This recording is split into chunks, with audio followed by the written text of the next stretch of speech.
191. SK 191.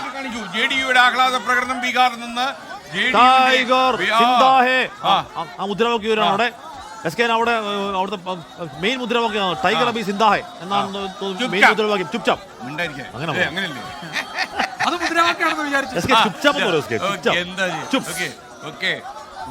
Sreenath ചന്ദ്രൻ ഈ ആഹ്ലാദ പ്രകടനത്തിന്റെ കൂടുതൽ വിവരങ്ങളുമായി ബീഹാറിൽ നിന്ന് പാറ്റ്നയിൽ നിന്ന് ശ്രീനാഥ് ചന്ദ്രൻ തത്സമയം ചേരുന്നു. ശ്രീനാഥ് പറയൂ, യഥാർത്ഥത്തിൽ വലിയൊരു വലിയൊരു ഹരിതക്കടൽ ലാൻഡ് സ്ലൈഡ്, ഗുരുതരമായ മണ്ണുവീഴ്ച അല്ലേ?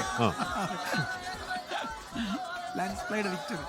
SK നമ്മൾ ഏതാണ്ട് എല്ലാ പാർട്ടികളുടെ ഓഫീസിൽ ഇതിനോടകം ഒരു റൗണ്ട് കറങ്ങി വന്നതാണ്. നമ്മൾ ഏറ്റവും വലിയ ആഘോഷം യഥാർത്ഥത്തിൽ കാണുന്നത് ഈ JDUവിന്റെ ഓഫീസിലാണ്. പടക്കം പൊട്ടിച്ചും മറ്റും ആഘോഷമാക്കുകയാണ് JDU പ്രവർത്തകർ. കാരണം അവർ പ്രതീക്ഷിച്ചതിനേക്കാൾ വലിയ വിജയത്തിലേക്ക് അവർ പോകും എന്നതാണ് ഇപ്പോഴത്തെ ഒരു ട്രെൻഡ്. വോട്ടറിലെ ഒരു ട്രെൻഡ് പരിശോധിക്കുമ്പോൾ മനസ്സിലാക്കാൻ വേണ്ടി കഴിയുന്നത്. അതുകൊണ്ട് ആ ഒരു ആവേശം യഥാർത്ഥത്തിൽ കാണാൻ കഴിയുന്നത് JDU ഓഫീസിലാണ്. BJP ഓഫീസിൽ പോലും ഇത്ര വലിയ ആഘോഷമൊന്നും ഏതായാലും നമ്മൾ കണ്ടിട്ടില്ല. പക്ഷേ JDU ഓഫീസിൽ വരുമ്പോഴേക്കും വലിയ ആഘോഷം, പടക്കം പൊട്ടിക്കുന്നു, മുദ്രാവാക്യം വിളിക്കുന്നു, കൊടികളുമായി എത്തി പാർട്ടി പ്രവർത്തകർ ആഘോഷമാക്കുന്ന കാഴ്ചയാണ് തൽക്കാലം നമുക്ക് ഈ JDU ഓഫീസിൽ കാണാൻ കഴിയുന്നത്. മുതിർന്ന ചില നേതാക്കളെത്തി ഇവരോട് തൽക്കാലം ഒന്ന് അടങ്ങാൻ വേണ്ടി പറയുന്നുണ്ട്. പക്ഷേ ഇവരേതായാലും വലിയ ആഘോഷത്തിൽ ഇപ്പോഴും തുടരുന്ന കാഴ്ചയാണ് നമുക്കിവിടെ കാണാൻ വേണ്ടി കഴിയുന്നത്. അങ്ങനെ വലിയ ആഘോഷം പ്രകടമായി കാണുന്നത് JDUവിന്റെ ഓഫീസിലാണ് ഈ നിമിഷം. കാരണം BJPക്ക് മുകളിൽ പോലും ഒരു ഫലത്തിലേക്ക് അവർ പോകും എന്നൊരു സൂചനയാണ് ഈ ഘട്ടത്തിൽ വരുന്നത്. അത് അവർക്ക് വലിയൊരു സന്തോഷം നൽകുന്ന കാര്യമാണ്. മുഖ്യമന്ത്രി പദത്തെക്കുറിച്ച് പോലും ഇനിയിപ്പോൾ വലിയ തർക്കങ്ങളൊന്നും, ഒരു തരത്തിലുള്ള തർക്കവും ഉണ്ടാവാൻ സാധ്യതയില്ല എന്നതുകൂടി ആ സാഹചര്യം ഉണ്ടാക്കുന്നുണ്ട്. അതുകൊണ്ട് സന്തോഷമാണ് ഇതിൽ വലിയ ആഹ്ലാദപ്രകടനം നടക്കുകയാണ് അവിടെ. അതിന് മുന്നിൽ നിന്നാണ് നമ്മുടെ ശ്രീനാഥ് ചന്ദ്രൻ വിവരങ്ങൾ നൽകിയത്. 191 സീറ്റുമായി വലിയ ലാൻഡ് സ്ലൈഡ് വിക്ടറി എന്ന് പറഞ്ഞാൽ ചരിത്ര മുന്നേറ്റത്തിലേക്ക് പോകുന്നു NDA സഖ്യം അവിടെ.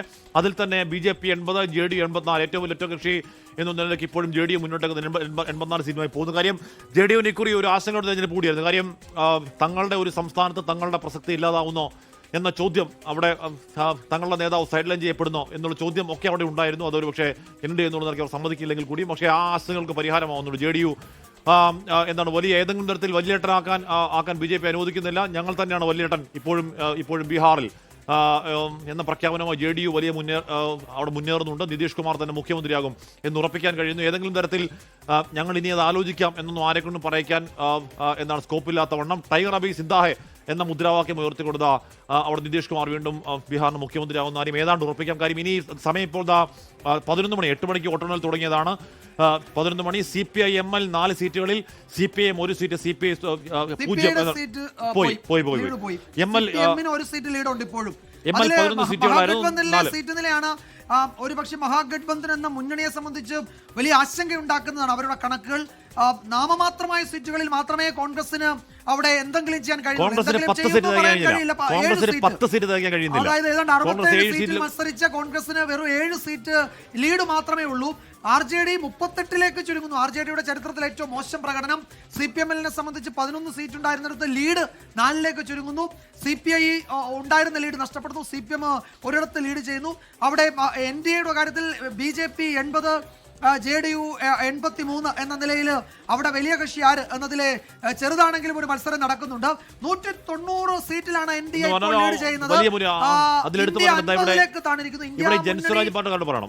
JSP 0 സീറ്റ്, MIM എന്ന് പറഞ്ഞ OWICയുടെ പാർട്ടി ഒരൊറ്റ സീറ്റ്, ബാക്കി JJD, BSP മറ്റുള്ളവർക്കൊന്നും ഇതിൽ ഏറ്റവും പ്രധാനപ്പെട്ടത് JSPയുടെയും MIMന്റെയും പങ്കാണ്.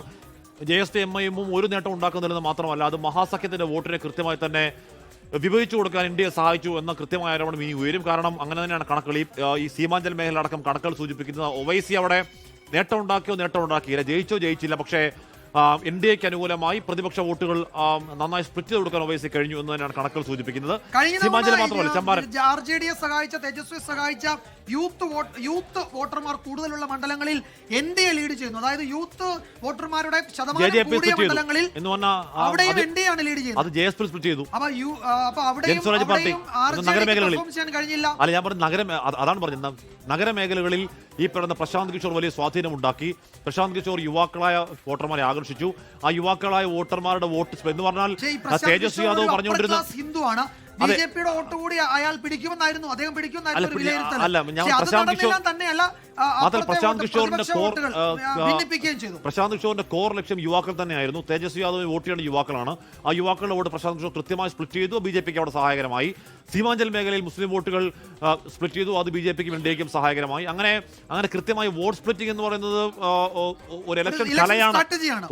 ലോകത്തെവിടെയായാലും ഏത് സമയത്തും 24 വാർത്തകളും ഓഗ്മെന്റഡ് റിയാലിറ്റി പാക്കേജുകളും എക്സ്പ്ലെയിനറുകളും വിശദമായി കാണാൻ ഞങ്ങളുടെ യൂട്യൂബ് ചാനൽ നിങ്ങൾക്ക് സബ്സ്ക്രൈബ് ചെയ്യാം.